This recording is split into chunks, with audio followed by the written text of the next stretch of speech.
நம்ம 13ஆம் பாடம் படிக்க போகுது. இந்த 13ஆம் பாடத்தின் தலைப்பு தெக்கோவா ஊர் ஸ்திரீ. பாடப்பாகம் 2 சாமுவேல் 14ஆம் அதிகாரம் 4 - 13 வரை உள்ள வசனங்கள் மற்றும் 33ஆம் வசனம். மரண வசனம் ரோமர் 12ஆம் அதிகாரம் 19ஆம் வசனம். பிரியமானவர்களே, பழி வாங்குதல் எனக்குரியது, நானே பதில் செய்வேன் என்று கர்த்தர் சொல்லுகிறார். இந்த பாடத்தினுடைய நோக்கம் என்னன்னா, பழி வாங்க கூடாது அப்படிங்கறத கத்துக்கிறது தான். சரி, நம்ம இப்ப பாடத்துக்குள்ள போலாமா? தாவீதின் குமாரன் அப்சலோம் தன் சகோதரன் அம்மோனை கொலை செஞ்சாரு. அப்புறமா தாவீதுக்கு பயந்து தன் ஜீவன் தப்ப ஒளித்திருந்தாரு. நெடுநாளா தாவீத பார்க்கவே இல்ல. அந்நாட்கள்ல படைத்தலைவன் யோவாப் தந்திரமா ஆலோசனை கொடுத்து தெக்கோவா ஊராளான ஒரு புத்தியுள்ள ஸ்திரீய தாவீதினிடத்துல அனுப்புனான். அந்த ஸ்திரீ இறந்து போனவனுக்காக நெடுநாளாய் துக்கிக்கிறவள போல துக்க வஸ்திரம் உடுத்தி கொண்டு ராஜாவை பார்க்க வந்து தரையில முகங்குப்புற விழுந்து வணங்கி, ராஜாவே ரட்சியும் அப்படின்னு சொல்லிட்டு முறையிட்டா. ராஜா அவளை பார்த்து, உனக்கு என்ன வேண்டும் அப்படின்னு சொல்லிட்டு கேட்டாரு. அதுக்கு அந்த தெக்கோவா ஸ்திரீ, நான் விதவையானவள், என் புருஷன் மரித்து போனார், எனக்கு 2 குமாரர்கள் இருந்தார்கள், அவர்கள் இருவரும் வெளியிலே சண்டை பண்ணி ஒருவன் மற்றவனை அடித்து கொன்று போட்டான்.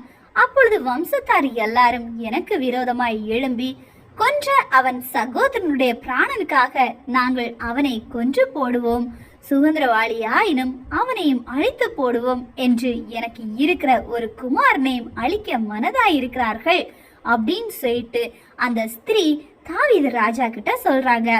ராஜா அந்த ஸ்திரீயை பார்த்து, நீ உன் வீட்டிற்கு போ, உன் காரியத்தை குறித்து உத்தரவு கொடுப்பேன் அப்படின்னு சொல்லிட்டு சொல்றாரு. பின்னும் அந்த ஸ்திரீ ராஜாவை பார்த்து, அந்த இரத்தப்பழி என் மேலும் என் தகப்பன் வீட்டின் மேலும் சுமர கடவுது அப்படின்னு சொல்லிட்டு சொல்றாங்க.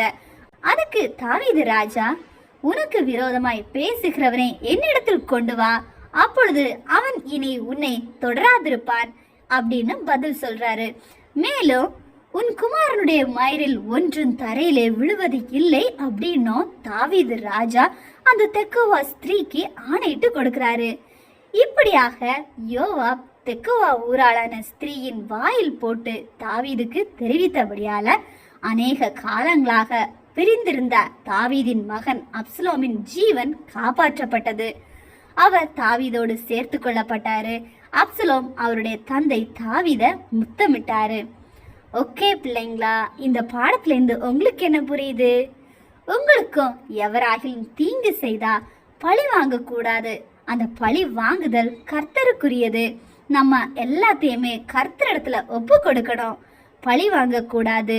சமாதானம் உள்ளவர்களா இருந்தா கர்த்தர் உங்களை தம்முடைய பிள்ளைகளாக சேர்த்து கொள்வார். Okay, thank you. God bless you all.